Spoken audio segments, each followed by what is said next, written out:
જય હિન્દ દર્શક મિત્રો, હું જમીલ પઠાણ. આપ જોઈ રહ્યા છો તીર સમાચાર.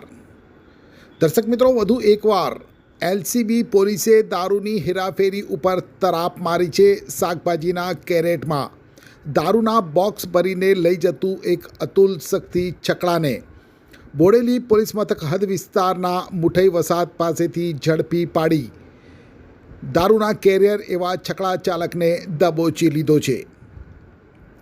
વિગતે વાત કરીશું. Chhota Udepur LCB police inspector Mahendra ડામોરને મળેલ બાતમીને લઈ બોડેલી પોલીસ મથક હદ વિસ્તારમાં ખાનગી વાહનમાં પેટ્રોલિંગ કરી રહેલ એલસીબી પોલીસને સતર્ક કરતા એલસીબી પોલીસની ટીમે ગુપ્ત વોચ ગોઠવી હતી અને બાતમી મુજબના GJ 23 AD 6034 નંબરના છકડાને રાઉન્ડ અપ કરી તેની તલાશી લેતા શાકભાજી ફ્રૂટ માટેના પ્લાસ્ટિકના કેરેટમાં દારૂના બોક્સ સંતાડીને દારૂની ખેપ મારવામાં આવી રહી હોવાનું સામે આવ્યું હતું.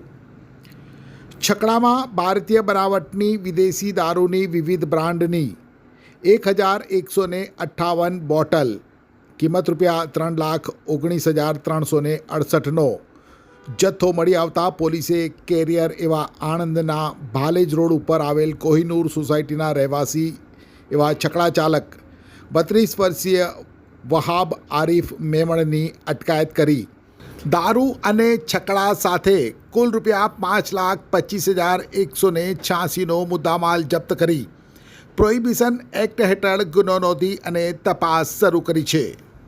ઉલ્લેખનીય છે કે જે રીતે પ્રતિદિન પોલીસ દ્વારા દારૂ ઝડપી પાડવાના મામલા સામે આવી રહ્યા છે, ત્યારે છોટાઉદેપુર એ રાજ્યનો સરહદી વિસ્તાર છે અને સરહદી વિસ્તાર હોવાને લઈ પરપ્રાંતમાંથી ગુજરાત પોલીસની આંખમાં ધૂળ નાખી અવનવા પેતરા અજમાવી અને ગુજરાતમાં દારૂ ઘુસાડવાની પ્રવૃત્તિનું જે પ્રમાણ છે તે દિન પ્રતિદિન વધી રહ્યું છે.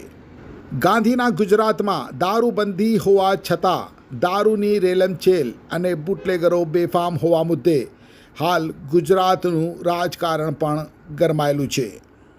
એક્ટિવાથી લઈ JCB સુધીના, ટૂંકમાં દરેક વાહનના અને દરેક કંપનીના, જી હા, દરેક કંપનીના અને દરેક સાઇઝના ટાયર એકદમ કિફાયતી ભાવમાં મળશે અને તે પણ આપણા છોટાઉદેપુરમાં.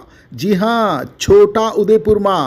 અને હા, જો તમારી પાસે રોકડા રૂપિયા ના હોય ને તો ચિંતા ના કરશો, અહીં બજાજ ફાઇનાન્સની સુવિધા પણ ઉપલબ્ધ છે.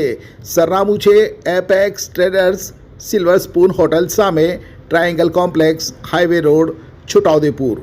મોબાઈલ નંબર છે 7359953545. છોટાઉદેપુર સહિત રાજ્ય, દેશ અને દુનિયાના સમાચાર જોવા માટે સબસ્ક્રાઈબ કરો તીર સમાચાર અને બેલ આઇકોન જરૂર દબાવો.